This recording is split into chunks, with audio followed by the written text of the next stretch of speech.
Dimanche matin à Paris, à la une de l'actualité, cette contre-attaque.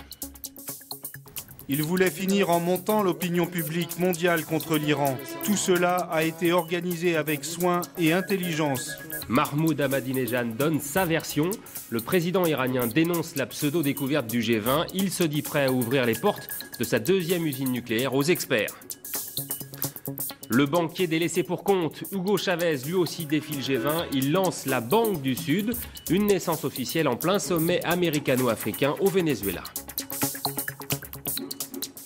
Ils chassent les bourreaux rwandais, armés de leur seule volonté. Dafrosa et Alain Gauthier rassemblent les preuves contre les génocidaires réfugiés en France. Leur témoignage dans quelques instants sur ce plateau. Merci beaucoup et à tout de suite. Bienvenue à tous. L'état d'urgence est en vigueur dans 18 provinces des Philippines. Certains hôpitaux de Manille ont dû transférer leurs patients dans les étages supérieurs et l'un des 3 aéroports de la capitale philippine a même annulé ses vols. Mais le pire reste peut-être à venir. Le bilan des victimes ne cesse d'augmenter. Renato da Silva. Manille est plongée dans la pénombre en plein jour. C'est l'état d'urgence aux Philippines. Une tempête tropicale a balayé l'est du pays.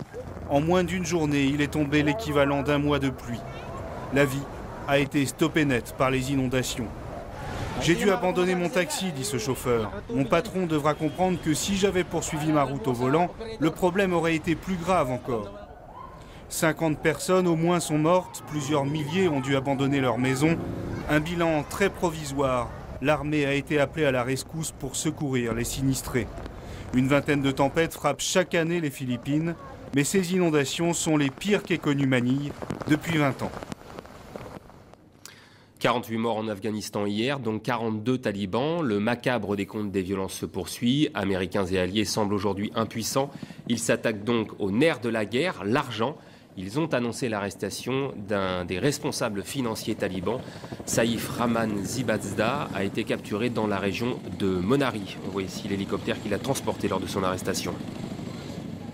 L'Iran est à la manœuvre. Les gardiens de la révolution, bras armés du régime des mollahs, procèdent aujourd'hui à des tirs de missiles. Hillary Clinton appréciera.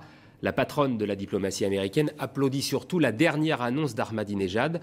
De retour chez lui, le président iranien a donné sa vision de son passage à l'ONU. Il a surtout accepté le principe d'ouvrir sa deuxième usine nucléaire aux experts. David Gilberg.